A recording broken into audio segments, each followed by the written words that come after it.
Assalamu alaikum students. Today I am going to discuss very important and very interesting topic, that is nomenclature of complex compounds. तो students ये बहुत ही ज़्यादा important है inorganic chemistry में का जो main part है complex compounds में हम देखेंगे। तो ये students अच्छे तरीके से आप लोगों ने जो है nomenclature को इसमें understand करना है ताकि आप उनके जो names हैं complex compounds के उसको अच्छे तरीके से लिख सकें। तो nomenclature जैसे कि students मैंने भी बोला कि naming को discuss कर रही हूँ मैं यहाँ पर। तो nomenclature का मतलब क्या है? नेमिंग द कंपाउंड, कंपाउंड को आपने नेम देना है, ठीक है। तो नेमिंग द कंपाउंड यानी कि नोमेनक्लेचर हम किसका डिस्कस करने जा रहे हैं? कम्प्लेक्स कंपाउंड्स का। तो इसी को हम स्टार्ट करने जा रहे हैं। तो सबसे पहले तो आप लोगों को पता होना चाहिए कि कम्प्लेक्स कंपाउंड्स क्या होते हैं। जैसे कि ये स्टूडेंट्स मैंने प्रीवियस लेक्चर में आप लोगों से डिस्कस किया हुआ है, लेकिन फिर मैं यहाँ पर बता देती हूँ क्योंकि इस तरह से आप लोगों को अंडरस्टैंड करने में काफ़ी आसानी होगी। तो कम्प्लेक्स कंपाउंड्स क्या होते हैं स्टूडेंट्स? जिसके अंदर कम्प्लेक्स कंपाउंड क्या होता है? जिसके अंदर मेटल मौजूद होता है और उसके साथ जो है वो लिगेंड्स मौजूद होते हैं। मेटल अलॉन्ग विद लिगेंड, ठीक है। यहाँ पर इसको जनरल वे में हम इस तरह से रिप्रेजेंट करते हैं, ठीक है। Metals along metal, central metal atom और आयन अलॉन्ग विद लिगेंड्स, ठीक है। नंबर ऑफ लिगेंड्स हो सकते हैं इसके साथ अटैच्ड हो सकते हैं। तो ये क्या होता है? उसको हम क्या कहते हैं? कम्प्लेक्स कंपाउंड कहते हैं। तो अब इसके नोमेनक्लेचर को स्टूडेंट्स हम डिस्कस करने जा रहे हैं। मतलब जो हमारे पास कम्प्लेक्स कंपाउंड्स हैं उनको हम किस तरह से नेम देंगे, उसके लिए स्टूडेंट्स हम international union of pure and applied chemistry, इसके अकॉर्डिंग जो है वो हम इनके इसने कुछ रूल्स दिए हुए हैं। तो इस जो है इसके अकॉर्डिंग हम जो है वो इनको कम्प्लेक्स कंपाउंड को नेम देंगे, ठीक है। तो अब जो रूल्स हैं, रूल्स को हम वन बाय वन में आप लोगों से डिस्कस करने जा रही हूँ। तो इसमें सबसे पहले जो है नंबर पे हमारे पास जो आ जाता है वो order of naming ions. Ions को हमने किस तरह से ऑर्डर देना है, मतलब उनका ऑर्डर जो है वो प्रॉपर क्या होगा वो मैं आप लोगों से डिस्कस करूँगी। तो फर्स्ट पॉइंट में यानी कि आप इसको पॉइंट नंबर 1 कह लें, ठीक है। Order of naming ions, ions को आपने कैसे देना है, ठीक है, ऑर्डर। तो इसमें आपके पास स्टूडेंट्स जो केटाइंस हैं, केटाइंस और इनाइंस, आपको पता है आइंस जो होते हैं वो दो फॉर्म में होंगे, या तो केटाइन होता है या इनाइन होता है। तो केटाइंस आर नेम्ड बिफोर इनाइंस, मतलब आपने क्या करना है, केटाइन को पहले लिखना है, दे आर नेम्ड बिफोर इनाइंस, और इनाइंस को नाम बाद में देना है, ठीक है। पहले आपने केटाइंस को का नाम लिखना है, ठीक है। तो अब इसमें एग्जांपल के थ्रू मैं आप लोगों को बताती हूँ। लेट्स सपोज मैंने एग्जांपल ले लिया। फर्स्ट एग्जांपल आपको नजर आ रही है K4FeCN6। ये आपके पास एक कम्प्लेक्स कंपाउंड है। आप देख लें कि कम्प्लेक्स की पहचान मैंने आपको क्या बताई थी, मेटल होता है और सेंट्रल मेटल एटम और आयन होता है और अलॉन्ग विद लिगेंड्स। तो ये देखें कि सेंट्रल मेटल एटम जो है, और ये यूजली जो ये मेटल है वो ट्रांजिशन मेटल होता है। तो यहाँ पर ये आयरन आपका सेंट्रल मेटल एटम है along with ligands, cyano ligands जो है वो इसके अंदर 6 साइनो लिगेंड्स जो है, साइनाइड लिगेंड्स जो है वो इसमें मौजूद है। तो ये स्टूडेंट्स अब इसका नाम देने चाह रहे हैं हम। तो जाहिर बात है कि देखें इसके अंदर जो पॉजिटिव केटाइन जो है, केटाइनिक पार्ट वो पोटाशियम है, ठीक है। तो आप इसलिए क्या लिखेंगे कि पोटाशियम को जो है वो ये केटाइन जो है, ये केटाइन है, और ये दूसरा ही आपका जो एक जो स्टार्ट में मैंने स्टूडेंट्स लेक्चर में बताया हुआ है आपको कि कम्प्लेक्स कंपाउंड्स दो फॉर्म में होते हैं। एक फर्स्ट पार्ट जो है वो उसका सिंपल केटाइन होता है या कम्प्लेक्स इनाइन होता है, या सिंपल आपका जो है वो सिंपल इनाइन होता है या कम्प्लेक्स केटाइन होता है। तो दो फॉर्म में आप इसको जो है वो आप लिखते हैं। तो फर्स्ट आप देख रहे हैं ये एग्जाम्पल में आपका सिंपल केटाइन है और कम्प्लेक्स इनाइन है। तो आप इसमें जो केटाइन है यानी कि जो पोटाशियम है, ये केटाइन है ना, तो ये आप इसको लिखेंगे पहले, ठीक है। देखिए पोटाशियम आप पहले लिख रहे हैं, केटाइंस आर नेम्ड बिफोर इनाइंस, इनाइन से पहले आपने केटाइंस को लिखना है। तो पोटाशियम आप पहले लिख रहे हैं, फिर हेक्सासाइनोफिरेट, और जो इनाइनिक पार्ट है इसको आप बाद में लिख रहे हैं, ठीक है। हेक्सासाइनो, अब इसका प्रॉपर नेम भी मैं आपको बता देती हूँ, लेकिन यहाँ पर देखें फोकस करें कि केटाइंस को आपने नेम पहले लिखा है और बाद में इनाइंस का नाम लिखना है, ठीक है। पोटाशियम इसका नाम हो गया पोटाशियम हेक्सासाइनो, क्यों कहा? क्योंकि 6 साइनो लिगेंड जो है वो इसके अंदर मौजूद है। और फिरेट क्यों? क्योंकि जो मेटल है यहाँ पर वो आयरन है, और मतलब फिरेट है, ठीक है। मतलब इनाइनिक मतलब आपका जो कॉम्प्लेक्स है वो इनाइनिक है। तो इनाइनिक कॉम्प्लेक्स अगर होगा तो उसके एंड में क्या आता है, मेटल के एंड में 8 आ जाता है। तो ये भी अभी रूल का पार्ट है, तो ये भी हम आगे फर्दर डिस्कस करेंगे, तो आपको ये बात भी क्लियर हो जाएगी कि हमने इसको फिरेट क्यों लिखा है, ठीक है। और आगे बाद में जो है वो आपने रोमन न्यूमरल्स में जो है वो आप लोगों ने इसकी जो ऑक्सीडेशन नंबर है या ऑक्सीडेशन स्टेट है मेटल के ऊपर जो ऑक्सीडेशन नंबर आ रहा है, तो वो आपने जो है वो इस तरह से ब्रैकेट में यानी कि पैरेंथेसिस में आप लोगों ने जो है इसको जो रोमन न्यूमरल्स में साथ में मेंशन कर देना है। तो ये सब बातें तो स्टूडेंट्स मैं आप लोगों से अभी मज़ीद डिस्कस करूंगी, लेकिन यहाँ पर जो मेन फोकस था वो ये था कि केटाइंस को हमने नेम पहले लिखना है, ठीक है। तो ये आपने देख लिया। इसी तरह सेकंड एग्जांपल मैं दे रही हूँ यहाँ पर FeCl2 में आप देख सकते हैं कि ये भी आपके पास कम्प्लेक्स है कि मेटल आपका आयरन मेटल है और साथ में 2 क्लोरीन लिगेंड्स लगे हुए हैं। तो आप ये देखें कि आयरन यहाँ पर Fe जो है वो आयरन है, तो आपने आयरन जो कि केटाइनिक है, ठीक है, केटाइन है, तो ये आपने पहले लिखा, और फिर जो इनाइनिक पार्ट है वो आपने क्लोराइड जो है वो बाद में लिखा, ठीक है। तो बाद में ये ऑक्सीडेशन स्टेट वगैरह प्रॉपर नेम देने के लिए तो है, साथ में आपने ऑक्सीडेशन स्टेट जो होती है मेटल के ऊपर तो वो भी आपने साथ में रिप्रेजेंट करनी होती है। तो इस केस में यहाँ पर 2 है तो वो आपने साथ में 2 लिख दी है, ठीक है। ये स्टूडेंट्स यहाँ पर चलें, अगर आप परेशान ना हो तो मैं इसलिए साथ में यहाँ पर मेंशन कर देती हूँ कि कैसे ये आपने निकाली है कि पोटाशियम के ऊपर जो है वो +1 ऑक्सीडेशन मतलब फर्स्ट ग्रुप से बिलोंग करता है तो +1 जो है वो इसका ऑक्सीडेशन नंबर होता है, ठीक है। तो ये 4 है तो ये +4 हो जाएगा, तो ऑटोमेटिकली ये 4 नेगेटिव हो जाएगा ना। तो अब ये आयरन के ऊपर आप देखें तो आयरन का Fe आपको नहीं पता अगर ऑक्सीडेशन नंबर तो आप एज इट इज़ लिख देंगे, और ये साइनों के ऊपर -1 होता है, साइनाइड के ऊपर तो -1 ऑक्सीडेशन नंबर होता है, मतलब इसके ऊपर जो है वो -1 होता है, ठीक है। साइनाइड के ऊपर नेगेटिव चार्ज होता है ना, -1। तो ये 6 है तो ये आप क्या करेंगे, मल्टीप्लाई कर देंगे -1 को किससे, 6 से, और साथ में जो है वो =2 इक्वल का साइन डाल के जो इसके ऊपर जो कोऑर्डिनेशन स्फीयर है, ये जो ब्रैकेट में लिखा जाता है इसको कोऑर्डिनेशन स्फीयर कहा जाता है, ठीक है। तो इसको इसके ऊपर जो चार्ज है वो आपने इक्वल के साइन के बाद डाला होता है, ठीक है। यहाँ पर फिर आप लिख देंगे -4।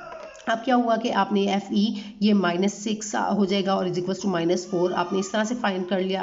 Fe आयरन ऐसे लिखा -4 और ये उस तरफ लेकर जाएंगे तो ये क्या हो जाएगा +6। तो अब यहाँ पर देखें आयरन के ऊपर चार्ज क्या आ जाएगा, +2 आ जाएगा। तो इस तरह से वो आपने जो रोमन न्यूमरल्स में आप लोगों ने पैरेंथेसिस में इस तरह से 2 लिख दिया। इसी तरह से यहाँ पर देखें तो ये -1 होता है एक क्लोरीन के ऊपर, तो 2 के रिस्पेक्ट से हम लिखेंगे तो ये मल्टीप्लाई हो जाएगा 2 इसके साथ, तो -2 और ये क्या हो जाएगा ऑटोमेटिकली इसके ऊपर चार्ज क्या आ जाएगा, Fe के ऊपर +2 चार्ज आ जाएगा। तो इस तरह से स्टूडेंट्स ये न्यूट्रल होनी चाहिए। इस वजह से अब क्या है कि -2 और +2 तो हम ये क्या करते हैं, मतलब ओवरऑल इसको न्यूट्रल करते हैं, ठीक है, 0 मतलब हो जाए, अलजेब्रिक सम 0 हो जाए। तो इस वजह से ये -2 हो गया और ये +2, तो इसके ऊपर जो चार्ज है ऑक्सीडेशन नंबर वो +2 है।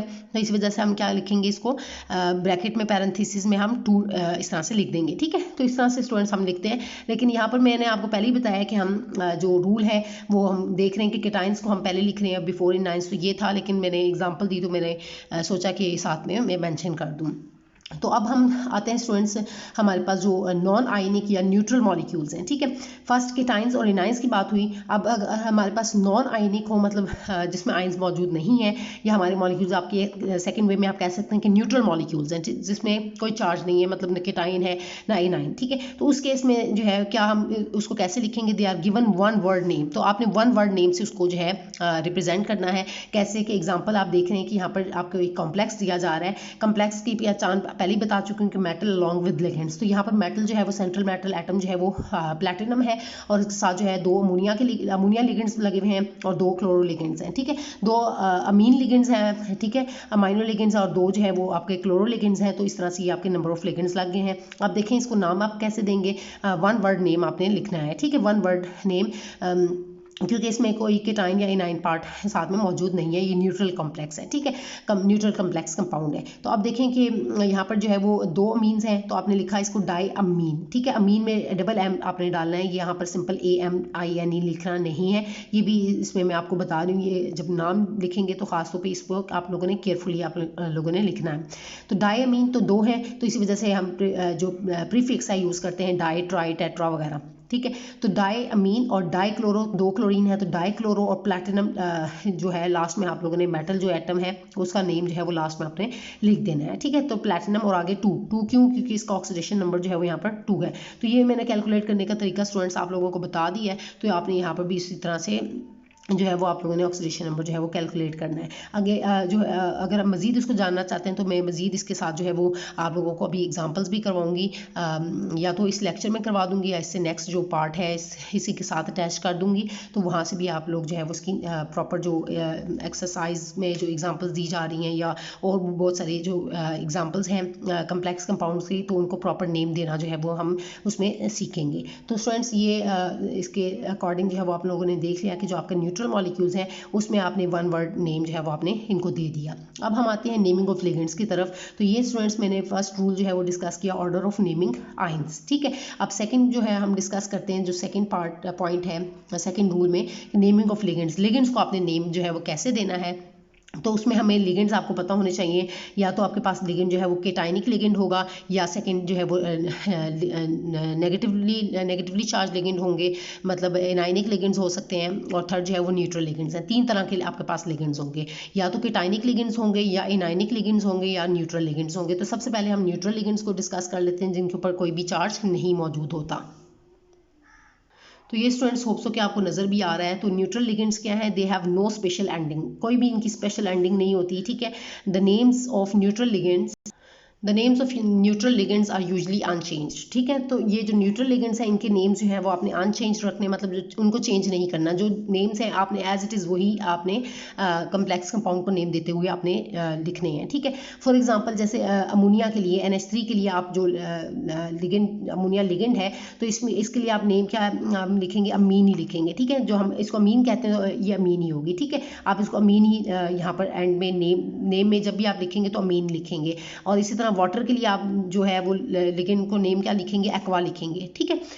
तो ये आपने एज इट इज़ जो है वो लिख दिया। उसके बाद जो है हम आ जाते हैं नेगेटिव सॉरी न्यूट्रल लिगेंड्स जो है ये आपको पता होना चाहिए स्टूडेंट्स के, अमोनिया जो है और वाटर ये दोनों जो है वो इसके अंदर वो आपके पास जो है वो न्यूट्रल लिगेंड्स हैं, इनके ऊपर कोई भी चार्ज नहीं होता, ठीक है। तो फिर इसी वजह से आप इसको जीरो जो है वो मेंशन कर देते हैं, कोई भी चार्ज जो है नहीं है, न्यूट्रल लिगेंड्स है। इसके बाद जो है वो आयनिक लिगेंड्स की तरफ आते हैं। तो आयनिक लिगेंड्स जो है वो क्या हो सकते हैं, वो नेगेटिवली चार्ज हो सकते हैं या पॉजिटिवली चार्ज। तो नेगेटिव लिगेंड्स है या पॉजिटिव लिगेंड्स हैं, इनको वन बाय वन मैं आप लोगों से डिस्कस करने जा रही हूँ। तो नेगेटिव लिगेंड्स को हम पहले देख लेते हैं। तो इनके अंदर जो है वो एंडिंग कहाँ पर होगी, एंडिंग ओ, मतलब एंड पे इनके हमेशा एंड पे ओ आ जाएगा, ठीक है। आपने यूज़ करना है एंड पे मतलब एंडिंग आप कह लेंगे सफिक्स ओ हम यूज़ करेंगे। जैसे क्लोराइड लिगेंड Cl के ऊपर नेगेटिव चार्ज है, ये नेगेटिवली चार्ज लिगेंड है, क्लोराइड हो गया, ब्रोमाइड हो गया, आयोडाइड हो गया, ये सारे जो नेगेटिवली चार्ज लिगेंड हैं, ठीक है। इसके अलावा साइनाइड हो गया, नाइट्रो हो गया, कार्बोनेट लिगेंड हो गया, ठीक है। तो आप देखें ये सारे लिगेंड्स हैं लेकिन नेगेटिवली चार्ज हैं, तो हम क्या करेंगे, एंड में ओ डाल देंगे। जैसे इसको हम क्या बोलेंगे, क्लोराइड है तो हम क्या बोलेंगे, क्लोरो बोलेंगे, ठीक है। साइनाइड है तो हम क्या बोल रहे हैं, लिगेंड को साइनो बोलेंगे, एंडिंग में क्या आ जाएगा, ओ आएगा, ठीक है। इसी तरह आयोडाइड है तो ये आइडो बोलेंगे। इसके अलावा नाइट्रो ये NO2 नेगेटिव है तो ये नाइट्रो लिगेंड है। CO3 2 नेगेटिव ये कार्बोनेट्स है ना, तो कार्बोनेटो, एंड में क्या आ जाएगा, ओ आ जाएगा। तो ये देखें आपने जितनी भी मैंने एग्जांपल दी है इसमें ये नेगेटिवली चार्ज लिगेंड है, तो इनके ऊपर इनके एंड में क्या आ जाएगा, सफिक्स जो है हम ओ यूज़ कर लेंगे, ठीक है, एंड में ओ आ जाएगा। अब इसी तरह जो अगर हम होप्सो के स्टूडेंट्स ये नेगेटिव लिगेंड जो है उसके बारे में आपको बात जो है वो क्लियर हो गई है। तो अब हम आते हैं स्टूडेंट्स पॉजिटिव लिगेंड्स की तरफ। तो पॉजिटिव लिगेंड्स में क्या है कि इट हैज़ एंडिंग EM, ठीक है। इसमें जो है हम सफिक्स क्या यूज़ करेंगे, एंड में IUM ऐड कर देंगे, IUM, ठीक है। तो अब इसकी भी एग्जांपल मैं आप लोगों को दे देती हूँ। इसमें फर्स्ट एग्जांपल जो है वो हमारे पास NO2 पॉजिटिव है, ये आपके पास लिगेंड है जिसको हम कहते हैं नाइट्रोनियम, ठीक है। तो नाइट्रोनियम, अब देखें नाइट्रोनियम एंड पे IUM आ रहा है, ठीक है। NO2 पॉजिटिव ये लिगेंड है आपका, तो हम इसको क्या बोल रहे हैं, नाइट्रोनियम। इसी तरह NO पॉजिटिव होगा तो हम इसको कहते हैं नाइट्रोसोनियम, ठीक है। IUM इसमें भी आ रहा है, तो ये पॉजिटिवली चार्ज लिगेंड है। अब आप देख रहे हैं कि इनके ऊपर चार्ज जो है वो पॉजिटिव है, इसी वजह से हम कहते हैं इनको पॉजिटिवली चार्ज लिगेंड है। तो इनके एंड में EM आएगा और नेगेटिवली चार्ज लिगेंड्स के एंड में क्या आएगा, O आएगा, ठीक है। और इसी तरह ये एक हाइड्रोजीनियम, ये भी एग्जाम्पल आप देख लें कि हाइड्रोजीनियम ये NH2 और NH3 पॉजिटिव, इसको हम क्या कहते हैं, हाइड्रोजीनियम कहते हैं, ठीक है। इसको ये भी पॉजिटिवली चार्ज लिगेंड है, तो एंड में क्या आ रहा है, IUM आ रहा है। तो इन सब में आपने देखा कि एंड में IUM आ रहा है, ये आपने इसके अंदर सफिक्स ऐड कर देनी है, ठीक है। अब लास्ट में स्टूडेंट्स एक और बात की, जो आपके पास लिगेंड्स हैं इनके लिए हम प्रीफिक्सेस जो है हम यूज़ करते हैं, di, tri, tetra etcetera, they are use to indicate the number of ligands of one type, ठीक है। नंबर ऑफ लिगेंड्स, कितने नंबर ऑफ लिगेंड्स जो है वो कोऑर्डिनेट हुए हुए हैं, इसके साथ अटैच हुए हुए हैं मेटल के साथ, वो आप किस तरह से रिप्रेजेंट करेंगे, डाई, ये प्रीफिक्सेस यूज़ करेंगे। प्री कहते हैं पहले, जो पहले हम ऐड करते हैं, ठीक है। जैसे 2 क्लोरो लिगेंड्स हैं तो हम यूज़ करेंगे डाई क्लोरो, अगर 3 है तो हम कहेंगे ट्राई क्लोरो, अगर 4 हैं तो हम कहेंगे टेट्रा क्लोरो। तो डाई किसके लिए यूज़ होता है, 2 के लिए, ट्राई किसके लिए यूज़ होता है, 3 के लिए, और टेट्रा यूज़ होता है 4 के लिए, ठीक है। तो इस तरह और भी होंगे, तो पेंटा, हेक्सा, इस तरह से आप जो है वो नेम आप साथ में मेंशन करेंगे। और वन टाइप क्यों लिखा गया है कि एक ही टाइप के, जैसे 2 क्लोरो लिगेंड्स हैं तो इसी वजह से आप डाई क्लोरो लिखेंगे, ठीक है। तो एक टाइप के लिगेंड्स होने चाहिए, उसके लिए आप प्रीफिक्सेस आप ये यूज़ करेंगे, डाई, ट्राई, टेट्रा वगैरह। तो होप्स हो के स्टूडेंट्स ये जो लिगेंड्स है उनकी नेमिंग के बारे में भी आपको पता चल गया है। न्यूट्रल लिगेंड्स को आपने कैसे नेम देना है, आयनिक लिगेंड्स के लिए कैसे, इनके आयनिक में पॉजिटिवली चार्ज लिगेंड और नेगेटिवली चार्ज लिगेंड्स वगैरह को कैसे नेम देना है, उनके लिए क्या प्रीफिक्सेस यूज़ करनी है। तो होप्स हो कि ये सब जो मैंने आप लोगों से सेकंड जो रूल है उसमें डिस्कस किया, आपको सब पॉइंट्स जो है वो क्लियर हो गए हैं। अब मैं आती हूँ स्टूडेंट्स थर्ड रूल की तरफ। तो स्टूडेंट्स अब हम थर्ड रूल जो है वो हमारे पास क्या है, नेमिंग ऑफ ये थर्ड है, ठीक है, थर्ड वन।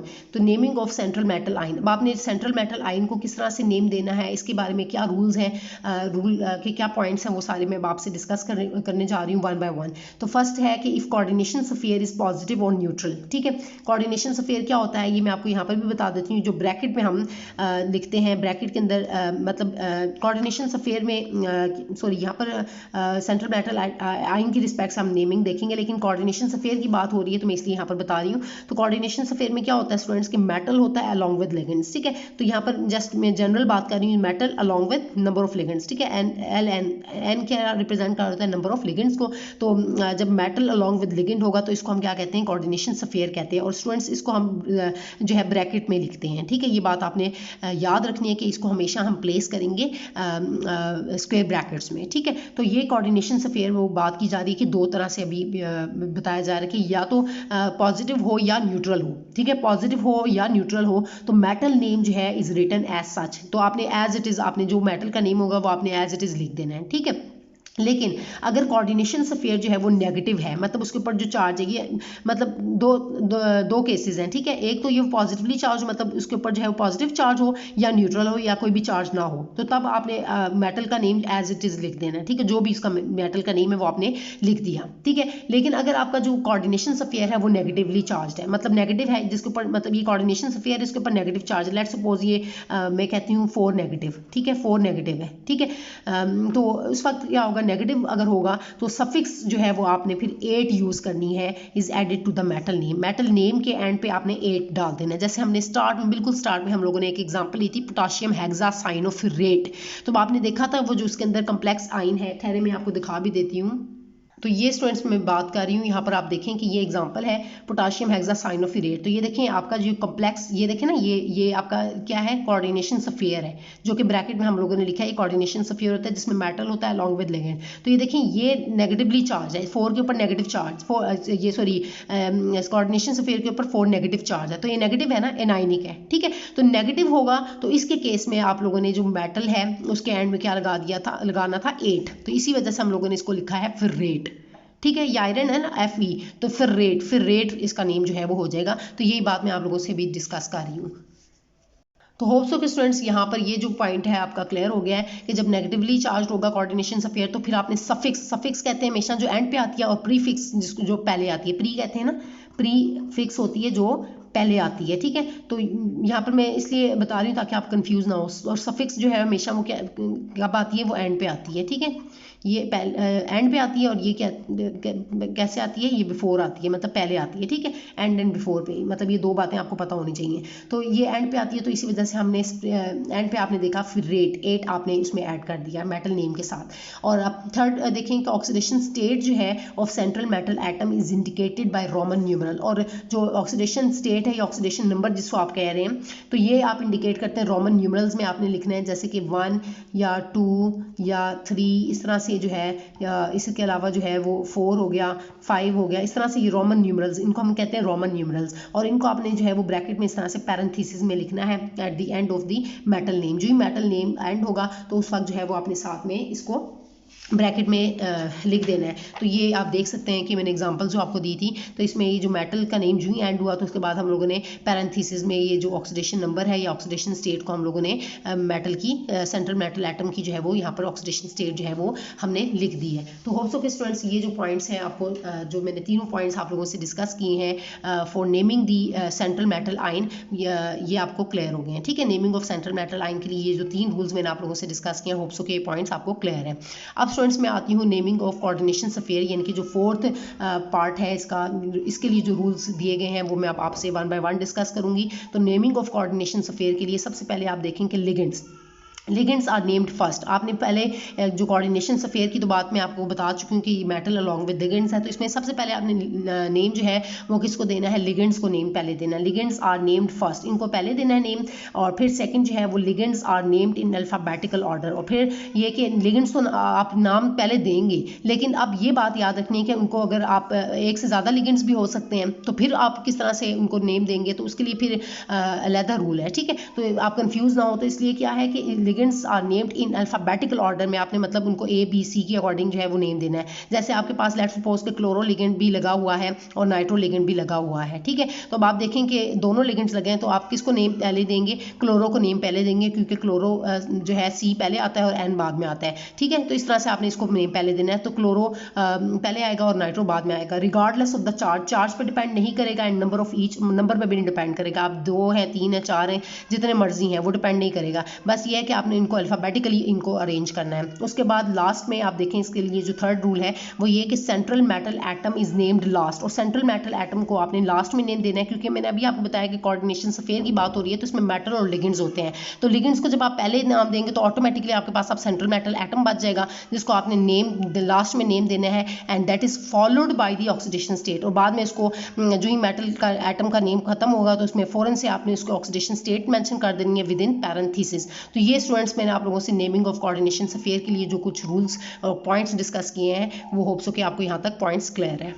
तो स्टूडेंट्स ये मैंने 4 जो आप लोगों से रूल्स डिस्कस किए और प्रॉपर हेडिंग्स के साथ, तो होप्स हो कि यहाँ तक आपको सब पॉइंट्स जो है वो क्लियर है। अब मैं एक और बात आप लोगों से इसमें जो है डिस्कस करने जा रही हूँ, ये पॉइंट मैं डिस्कस कर लेती हूँ और उसके बाद जो है हम इसको यहाँ पर लेक्चर को वाइंड अप करूँगी मैं। और इसके बाद जो है इसका जो सेकेंड पार्ट है स्टूडेंट्स, उसमें मैं आप लोगों से जो है वो डिफरेंट जो कम्प्लेक्स कंपाउंड्स होंगे और उनको प्रॉपर हम जो है वो उनका नेम उनको हम साथ में नेम उसके अंदर लिखेंगे, ठीक है। मतलब प्रॉपर आप उसके ऊपर प्रैक्टिस करेंगे, ठीक है। पहले तो हम लोगों ने सारे रूल्स को हम लोगों ने डिस्कस किया ना आज के लेक्चर में, तो रूल्स वगैरह तो आप लोगों को होप्स हो कि जो है वो क्लियर हो गए हैं। बस ये है कि जो इसकी इसको एग्जांपल्स के थ्रू जो है हम बहुत सारे कम्प्लेक्स कंपाउंड लेंगे और उसमें जो है हम बहुत सारे कम्प्लेक्स कंपाउंड्स के नेम वगैरह को लिखेंगे और प्रॉपर जो है उसकी प्रैक्टिस करेंगे, ठीक है। तो हम सबसे पहले स्टूडेंट्स में इसको सॉरी मैंने लास्ट जो इसका पॉइंट है वो भी यहाँ पर अब डिस्कस करना है, तो वो मैं डिस्कस कर लेती हूँ। तो वो क्या है कि in writing the formula of complex ion, अब आपके पास कम्प्लेक्स आयन जो है वो मौजूद है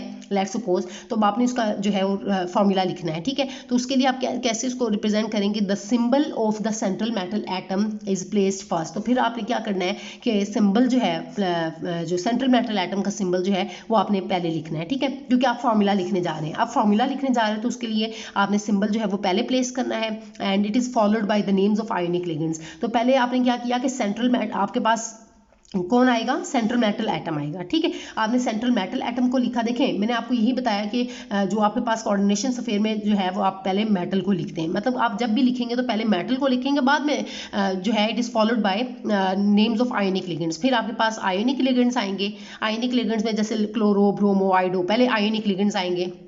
आयनिक में मतलब नेगेटिवली चार्ज भी हो सकते हैं, पॉजिटिवली चार्ज भी हो सकते हैं, तो वो आप आयनिक लिगेंड्स लिखेंगे और वो आपने प्रॉपर ऑर्डर में आपने लिखना है, कैसे? अल्फाबेटिकल ऑर्डर में आपने उनको अरेंज करना है, ठीक है। वो पहले भी बता चुकी हूँ कि लिगेंड्स जो है वो आपके पास जो है वो डिफरेंट नेचर के हो सकते हैं, मतलब नेगेटिवली चार्ज भी हो सकते हैं, पॉजिटिवली चार्ज भी हो सकते हैं और नंबर ऑफ लिगेंड्स भी हो सकते हैं। मतलब एक कोई जो है वो एक लेट्स सपोज क्लोरो लिगेंड्स है, एक अमाइनो लिगेंड्स लगे हुए हैं, इस तरह से बहुत सारे लिगेंड्स हैं। तो फिर आप उनको कैसे अरेंज करेंगे? तो उसको उसकी कन्फ्यूजन को दूर करने के लिए फिर आपको बताया गया है कि उसको अल्फाबेटिकली आपने अरेंज करना है, ठीक है। देन न्यूट्रल लिगेंड्स, फिर आपने आयोनिक लिगेंड्स को प्लेस कर लिया, उसके बाद आप लोगों ने न्यूट्रल लिगेंड्स को जो है वो प्लेस करना है इन अल्फाबेटिकल ऑर्डर में, ठीक है। And the formula of whole complex ion is enclosed in square brackets, और जो आपके पास स्क्वायर ब्रैकेट्स है उसमें कंप्लीट आपने जो फॉर्मूला है होल कम्प्लेक्स आयन का, मतलब कंप्लीट जो कम्प्लेक्स आयन है उसका फॉर्मूला आपने किस में प्लेस करना है? स्क्वायर ब्रैकेट्स में। आप लोगों ने इस तरह से स्क्वायर ब्रैकेट्स जो हैं आपने इसके अंदर जो है उसको प्लेस कर देना है। तो होप्स सो कि स्टूडेंट्स ये जो पॉइंट्स मैंने आप लोगों से जो रूल्स डिस्कस किए हैं ये लास्ट पार्ट था, तो मैंने सोचा कि ये भी साथ में डिस्कस कर लूँ। और यहाँ पर स्टूडेंट्स मेरा जो है लेक्चर वो कंप्लीट हो गया है और होप्स हो कि आपको ईच एंड एवरी पॉइंट जो है वो क्लियर हो गया है। अब स्टूडेंट्स मैंने पहले ही आपको बताया कि हम इसके नेक्स्ट जो मेरे पार्ट है उसमें मैं आप लोगों को जो है मजीद एग्जाम्पल्स के थ्रू जो है वो आप लोगों को ये सब सॉल्व करवाऊंगी और उनको हम नेम जो है वो प्रॉपर देंगे। तो होप्स हो कि स्टूडेंट्स आज का जो लेक्चर है वो आप लोगों को अच्छे से क्लियर हो गया है, और आज के लेक्चर से रिलेटेड अगर आपके माइंड में स्टिल कोई भी कन्फ्यूजन है तो वो आप मुझसे कमेंट्स में पूछ सकते हैं। Thank you so much students.